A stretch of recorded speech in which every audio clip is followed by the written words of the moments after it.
அஸ்ஸலாமு அலைக்கும் ஃப்ரெண்ட்ஸ். இன்றைக்கி நம்ம கிச்சனில் இஃப்தாருக்கு ரொம்பவே ஸ்பெஷலான ஒரு ட்ரிங்க் எப்படி செய்கிறதுன்னு தான் அவங்க பார்க்க போகிறோம். ரொம்ப ஈஸியாகவும் ரொம்பவே ஹெல்த்தியாகவும் இருக்கும். இது வந்து சம்மர் டைமில் கூட இது நம்ம அடிக்கடி செஞ்சு சாப்பிட்டோம் அப்படின்னா ரொம்ப குளிர்ச்சியானதாக இருக்கும்.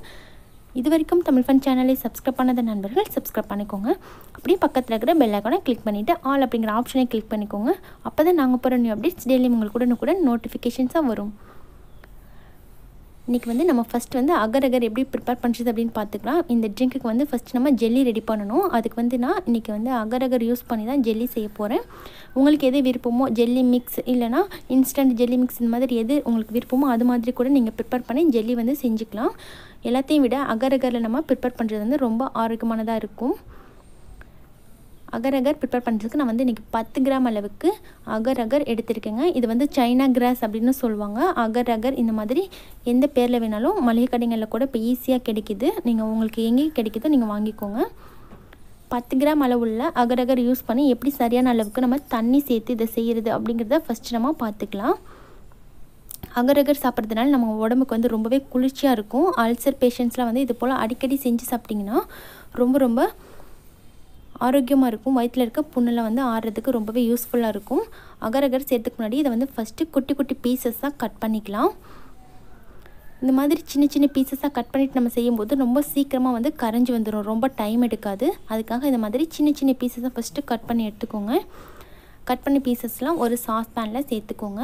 இப்போ நம்ம 10 கிராம் அளவுக்கு அகர் எடுத்துருக்கோம் அப்படின்னா அதுக்கு 1 லிட்டர் அளவுக்கு தண்ணி சேர்த்திங்கன்னா கரெக்டான அளவாக இருக்கும். 1 லிட்டர் நம்ம தண்ணி சேர்க்கும் போது அதில் ஒரு 100 ml அளவுக்கு தண்ணி வந்து நம்ம அகர் கரையும் போது இந்த குறைஞ்சிரும். அப்போ மீதி இருக்கிற 900 ml தண்ணி வந்து இந்த 10 கிராம் அளவு அகருக்கு கரெக்டான அளவாக இருக்கும். இது வந்து நம்ம கத்திலெலாம் கட் பண்ணி சாப்பிடும்போது கையில் எடுத்து சாப்பிட்ற மாதிரி பக்குவத்தில் இருக்குங்க. உங்களுக்கு ரொம்ப ஜெல்லி தன்மையாக வேணும் அப்படின்னு நினச்சிங்கன்னா நீங்கள் இன்னும் ஒரு கிளாஸ் அளவுக்கு தண்ணி எக்ஸ்டெண்ட் பண்ணி கூட நீங்கள் சேர்த்துக்கலாம். 1 லிட்டரும் 1 கப் அளவுக்கு தண்ணியும் வந்து நீங்கள் சேர்த்திங்கன்னா இன்னும் வந்து ஜெல்லித்தன்மை வந்து அதிகமாக இருக்கும். அப்போ வந்து இதை நம்ம ஸ்பூனில் தான் எடுத்து சாப்பிட்ற மாதிரி இருக்கும். கையில் எடுத்து சாப்பிட முடியாது. அந்தளவுக்கு கொஞ்சம் கெட்டியாக இருக்காது. உங்களுக்கு கையில் எடுத்து சாப்பிட்ற அளவுக்கு கெட்டியாக வேணும் அப்படின்னா நீங்கள் வந்து 1 லிட்டர் அளவுக்கு தண்ணி சேர்த்திங்கன்னா கரெக்டாக இருக்கும். தண்ணி சேர்த்துட்டு இது வந்து நல்லா கொதிச்சதுக்கப்புறமா சிம்மில் வச்சு கரைய வச்சுக்கோங்க. ஒருவேளை நீங்கள் அதிகமாக ஃப்ளேம் வச்சிட்டிங்கன்னா தண்ணி வந்து அதிகமாக வற்றி போகிறதுக்கும் சான்ஸ் இருக்குது. சிம்மில் வச்சு கரைய வச்சுக்கோங்க. இப்போ அகர் நல்லா கரைஞ்சதுக்கப்புறமா இது கூட 100 ml அளவுக்கு சர்க்கரை சேர்த்துக்கோங்க. சர்க்கரையும் சேர்த்து நல்லா கரைஞ்சதுக்கப்புறமா இதை வந்து வடிகட்டிக்கலாம். இதை வந்து ஒரு 2-3 பிளேட்டில் போல் நான் வடிகட்டிக்கிறேன். ஏன் அப்படின்னா நம்ம வந்து ஃபுட் கலர் ஆட் பண்ண போகிறோம். அதுக்காக தான். உங்களுக்கு ஃபுட் கலர் ஆட் பண்ண விருப்பம் இல்லை அப்படின்னா நீங்கள் அப்படியே வந்து சேர்த்து கூட செஞ்சுக்கலாம். வந்து பார்க்குறதுக்கு நல்லா அட்ராக்டிவாக இருக்கணும் அப்படின்றதுக்காக நான் வந்து இன்றைக்கி ஃபுட் கலர் ஆட் பண்ணிக்கிறேன். நான் வந்து 4 விதமான ஃபுட் கலர்ஸ் வந்து இன்றைக்கி ஆட் பண்ணி செய்ய போகிறேன்.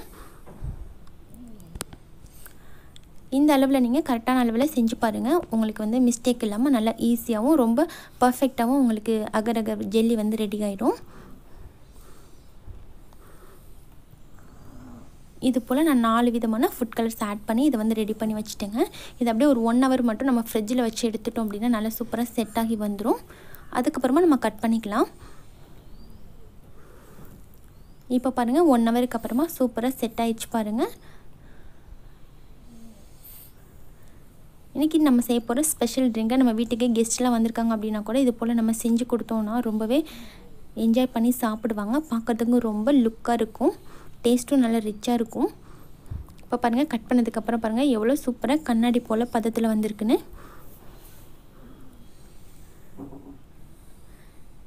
இதே போல் எல்லா ஜெல்லியுமே வந்து குட்டி பீசஸாக கட் பண்ணி எடுத்து வச்சுக்கோங்க.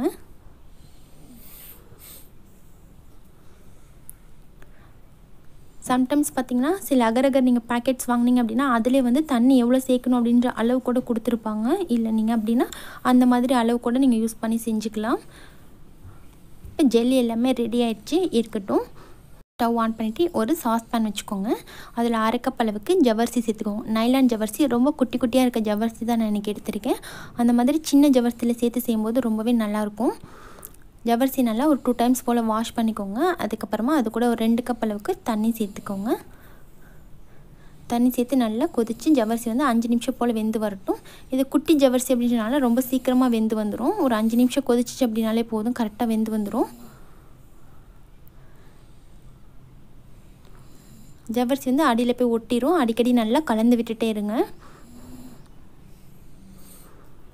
இப்போ ஜவ்வரிசி வந்து சூப்பராக வெந்து ரெடி ஆயிடுச்சு. இதை வந்து நம்ம வடிகட்டிக்கலாம். இது போல் ஒரு வடிகட்டி வச்சுட்டு வடிகட்டிக்கோங்க.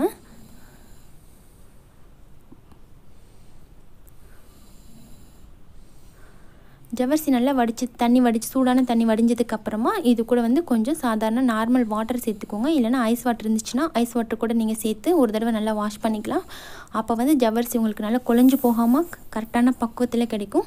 அந்த சூடான தண்ணியில் வடிச்சிட்டு அப்படியே வச்சிட்டிங்கன்னா நல்லா கெட்டியாயிரும். இன்னும் கொஞ்சம் குழஞ்ச மாதிரி ஆயிரும் ஜவ்வரிசி. இது போல் நம்ம நார்மல் வாட்டர் சேர்த்து வாஷ் பண்ணும்போது ஜவ்வரிசி நல்லா உதிரியாக உங்களுக்கு கிடைக்கும். சரியான பக்குவத்தில் இருக்கும். இப்போ ஜவ்வரிசியும் ரெடி ஆயிடுச்சுங்க. இருக்கட்டும். இப்போ ஒரு மிக்ஸி ஜார் எடுத்துக்கோங்க. அதில் 2 வாழைப்பழம் சேர்த்துக்கோங்க.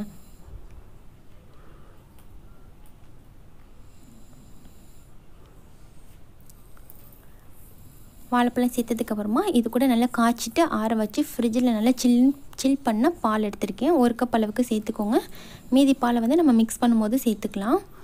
1 கப் பால் சேர்த்துட்டு கூடவே ஒரு 1/2 கப் அளவுக்கு சர்க்கரையும் சேர்த்துக்கோங்க. சர்க்கரையும் சேர்த்து இதை வந்து நல்லா ஸ்மூத்தாக அரைச்சிக்கோங்க. ஒரு சூப்பரான ட்ரிங்க் வந்து நம்மளுக்கு ரெடியாக போகுது. ரொம்ப டேஸ்டியாக இருக்கும். எல்லாருக்குமே வந்து ரொம்ப பிடிக்கும். ஸ்மூத்தாக அரைச்சதுக்கப்புறமா இதை வந்து ஒரு பவுலுக்கு மாற்றிக்கோங்க. பவுலில் மாற்றிட்டு இப்போ உங்களுடைய திக்னஸுக்கு தேவையான அளவுக்கு நீங்கள் பால் வந்து இது கூட வந்து எக்ஸ்ட்ரா ஆட் பண்ணிக்கலாம். நான் வந்து திரும்பவும் 1 கப் அளவுக்கு பால் சேர்த்து இதை வந்து நல்லா மிக்ஸ் பண்ணி வச்சுக்கிறேன். இப்போ வந்து இது வந்து நல்லா கெட்டியாக இருக்கும். சாப்பிட்றதுக்கு வந்து நல்லா டேஸ்டியாக இருக்கும். இல்லை உங்களுக்கு கொஞ்சம் லிக்விடாக இருந்தால் பிடிக்கும் அப்படின்னா நீங்கள் இன்னும் 1 கப் எக்ஸ்ட்ரா கூட பால் ஆட் பண்ணி மிக்ஸ் பண்ணிக்கலாம். பால் சேர்த்து மிக்ஸ் பண்ணதுக்கப்புறமா நம்ம வடித்து வச்சுருக்க ஜவ்வரிசி இது கூட ஆட் பண்ணிக்கோங்க.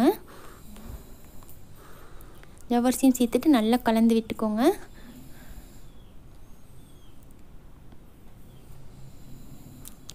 ரொம்ப சிம்பிளான இன்க்ரீடியன்ஸாக நல்லா ரிச்சான டேஸ்ட்டில் இருக்குங்க. இப்போ ஜவ்வரிசி சேர்த்து மிக்ஸ் பண்ணதுக்கப்புறமா நம்ம கட் பண்ணி வச்சுருக்க ஜெல்லி பீசஸையும் ஆட் பண்ணிக்கோங்க. கலராக ஜெல்லி சேர்த்து இதில் நம்ம செய்யும் போது பார்க்குறதுக்கு நல்ல லுக்காக இருக்கும். நல்லா சாப்பிடவும் நல்லா ரிச்சான லுக்கில் இருக்கும். அவ்வளோதாங்க. எல்லாத்தையும் சேர்த்து நல்லா மிக்ஸ் பண்ணிவிட்டு இதை வந்து நீங்கள் ஃப்ரிட்ஜில் வச்சும் சர்வ் பண்ணிக்கலாம். இல்லை அப்படின்னா அப்படியே கூட நீங்கள் சர்வ் பண்ணிக்கலாம். இது கூட டேஸ்ட்டுக்காக கொஞ்சம் போல் ரோஸ் எசன்ஸ் நான் ஆட் பண்ணிக்கிறேன். விருப்பம் இருந்தால் நீங்கள் ஆட் பண்ணிக்கோங்க. இல்லைனா நீங்கள் அதை அப்படியே சாப்பிட்டிங்கனாலுமே ரொம்ப டேஸ்டியாக இருக்கும். ரோஸ் எசன்ஸ் சேர்த்து மிக்ஸ் பண்ணதுக்கப்புறமா கிளாஸில் சேர்த்துட்டு நீங்கள் சர்வ் பண்ணிக்கோங்க. இதே போல் கண்டிப்பாக நீங்கள் மிஸ் பண்ணாமல் ட்ரை பண்ணி பாருங்கள். ட்ரை பண்ணி பார்த்துட்டு எப்படி இருந்துச்சுன்னு உங்களோட ஃபீட்பேக்ஸை கமெண்ட்டை ஷேர் பண்ணிக்கோங்க. இந்த வீடியோ உங்களுக்கு பிடிச்சிருந்தால் லைக் பண்ணிவிட்டு உங்கள் ஃப்ரெண்ட்ஸ் கூட ஷேர் பண்ணுங்கள். தேங்க்யூ.